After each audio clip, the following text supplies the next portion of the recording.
Welcome to the podcast. If you'd like to listen to an ad-free version of this episode and all of our episodes, then search True Crime Today Premium Plus on Apple Podcasts and press subscribe. That's our premium channel where all of our ad-free and advanced episodes live, all in one place. True Crime Today Premium Plus. Search it on Apple Podcasts and press subscribe. Even try it for 3 days free. The last thing they saw was someone they trusted. You're tuned in to Hidden Killers with Tony Bruschi, featuring retired FBI special agent and chief of the Counterintelligence Behavioral Analysis Program, Robin Dreeke. People get so caught up in this to the point of we're seeing his jacket that he was wearing now sold out at many outlets with which it was sold.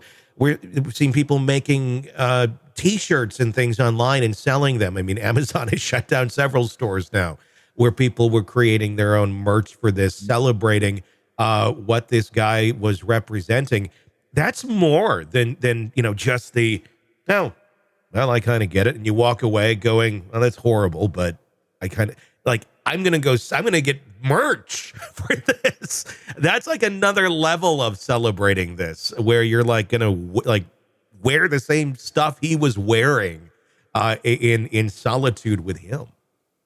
Yeah. In other words, you're celebrating and supporting capitalism.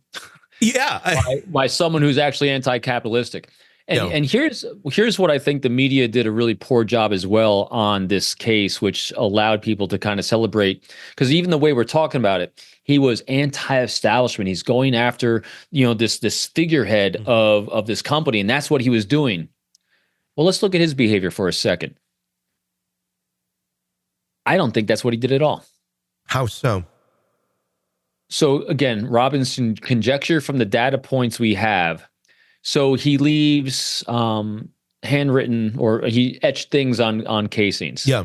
That is a look at me moment. Yep. He handcrafts or 3D prints a gun that he holds on to. That's a look at me moment. He does a lot of things and that are look at me. Mm-hmm. His arc from what we've seen from people talking about him, he's valedictorian, he's the whiz kid. He's got all these things of him being the center of attention. I've had psychiatrist friends of mine that said this was an ego moment. I mean, I don't think anyone doubts that the things he was doing was look at me, look at me, look at me. That smile, the flirting with that individual at the hostel, that's an ego moment. If he was actually on mission to do a mission, he would have been about the mission and not about look at me. Not leaving a backpack with Monopoly money in it. Look at me. So there's a lot of ego being driven by his life arc, all right? Because from his data points, he's leaving. Now, I thought about this in the last 24 hours. So let's do our thought experiment here. Here's someone who's 26 years old. He has what we've heard is a bad back injury. Well, that may or may not required surgery. We don't know all the details, but a bad back injury. And people are saying that because he had this bad back injury, he's 26 years old, off his parents' insurance policy, he's going to get back at the man. All right, so if you have parents like his parents that are as wealthy as they are, that have as much money and resources as they have, that closest of the family is what it was until I just learned this morning that the mother had put out a missing person report on the son about 6 months ago. Wouldn't you as a parent with that kind of resource not worry about the health insurance you had for your kid? Would you not take care of that? I don't think that was it. So if you had resources in your parents that could have actually mitigated that problem for you personally, what was this about? If it wasn't about this personally for you, what was it about? The only other data we have is ego. And then you capitalize. When did this all transpire? It all happened. This shift in his life where he went from 0 to 100 happened on this Hawaii. Something was going on in Hawaii. He goes to Hawaii, he falls off the grid. His parents put out a missing person thing. And then on Jesse Waters' show on Fox the other night, he interviewed this kid's roommate. And they're talking about the Ted Kaczynski book, that the book club that he read, and he's quoting in his manifesto that he left behind for his ego. And in that, he's talking about all these things that were all about getting back in the system, all this. And what interesting came out was the roommate said, I gave him that idea. And Waters like, it wasn't his idea? No, that was my idea. I thought it'd be a good idea to read this book. And he goes, oh yeah, our book club read all these kinds of books that are kind of socialist, anti-capitalist kind of books. Mm-hmm. Huh. So you had a group of people that are talking about anti-capitalism. He's got an instance in his life that is demonstrating how the system's failing. And he's now kind of fallen off the grid, no longer having I love me moments. I don't know. And he kept the gun, and he was on a laptop when they found him in the McDonald's. And again, why are you in a McDonald's if you're trying to be hidden? Yeah. In my mind, he's battling between trying to say, look at me, maybe even looking at himself and what they're doing online, and trying to remain hidden. And for what purpose? I think I haven't heard anyone else say it though. Why hold on to that gun? You and I have every single case you and I have covered. The first thing the murderer does is get rid of the murder weapon, especially if it's a 3D printed gun. You just make another one. Yeah. He's going to do it again. As soon as his notoriety started falling out, do you not think he was going to do it again? Especially since it doesn't look like it was personal against this guy. It was against the symbol. This kid's all about symbols. Yeah. He's got lots of symbols all around him, the symbols that keep directing people back to him. So my conjecture on this, pure conjecture, is that this was an ego-driven moment, driven by a life arc of ego. Something happened. I had another doctor that mentioned that he was curious about the pain meds he might have been on for his back as well that might have been exasperating any kind of chemical imbalances in his brain.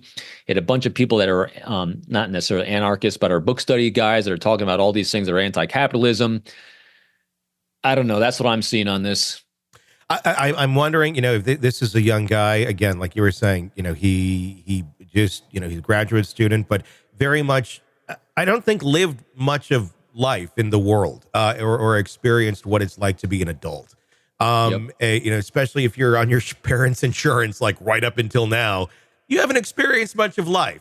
And if you were, and again, this is just my conjecture and my speculation, if you're kind of a snowflake, if you're kind of sheltered most of your life and suddenly you're seeing the harsh reality of what the world is and you're already kind of imbalanced and easy enough to be influenced to go down one of these roads and extremely egotistical, narcissistic, it seems like an extremely narcissistic snowflake that was finally exposed to the world and thought that they were going to do justice. They're going to do what nobody else did. And nobody else has done it because that's insane. And there's ways of dealing with this stuff other than that. But as I say to so many things, young and dumb, I think that played a big role in all of this with the other factors that he felt justified in. I mean, you can, again, doing the empathy here where we're putting ourselves in their shoes. So I'm imagining, here I am, I'm in a book study, we're talking about this book, and you're sitting around a bunch of people that are validating each other, and him saying, or someone saying, man, someone ought to just take out these CEOs and do something about it. And them all sitting around saying, yeah, man, someone should do it. And he's like, I'll do it. And they're like, oh man, you're the man. So again, probably not. Robin likes to go way out on a limb on some of the conjecture here, but you can imagine that kind of scenario building out with someone like you're saying, with that kind of background and a zero problem solving skill set and no life experience, falling off the grid from his parents, who seemingly before this, might have been a good positive influence in his life and other people in his life, because people are saying they liked him. Yeah. Unhappy people don't do bad things.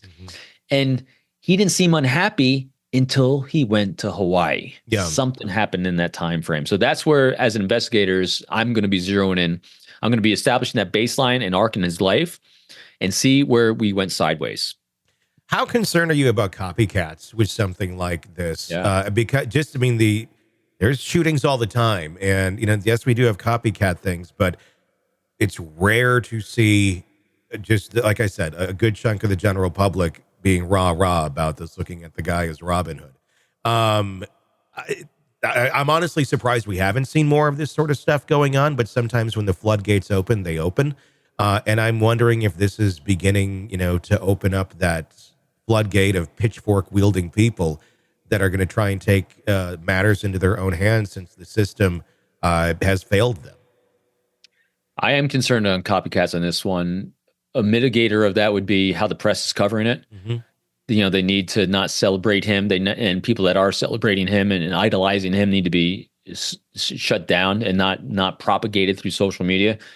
The thing that is on the positive side of this is the population that is celebrating him, that would be the copycats, are the wound collectors, are the victims, the ones that see themselves as victims. They are generally not good, healthy problem solvers. And so they actually are, a lot of times those people fear the start, I call it. And so the start would be taking action to do something so radical, so drastic. One of the reasons why this type of group celebrates someone like him, because they don't have a lot of courage to do it themselves. Mm-hmm.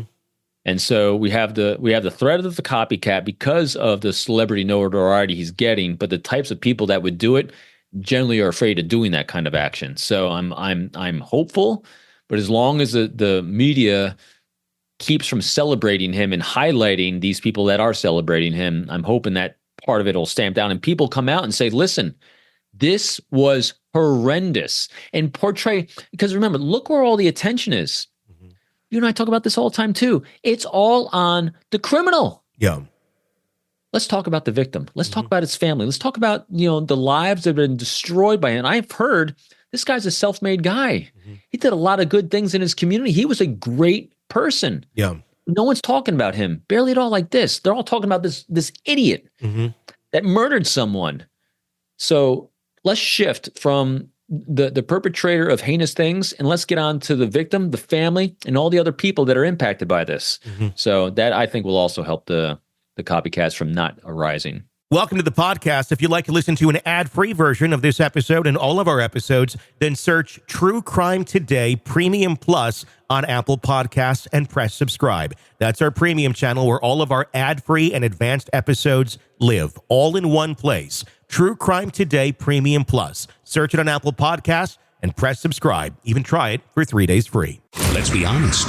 Nothing kills the thrill of a good murder mystery like a commercial for laundry detergent. It's like someone slapping a closed sign on your favorite dive bar. But you're not here for that, are you? You're here for the good stuff. So ditch the ads and upgrade to True Crime Today Premium Plus on Apple Podcasts. With True Crime Today Premium Plus, you get your crime straight. No chaser. Commercial free with extended interviews and early access. It's like getting the bartender's special when the bar's already closed. Search for True Crime Today Premium Plus on Apple Podcasts. Subscribe and drink it all in.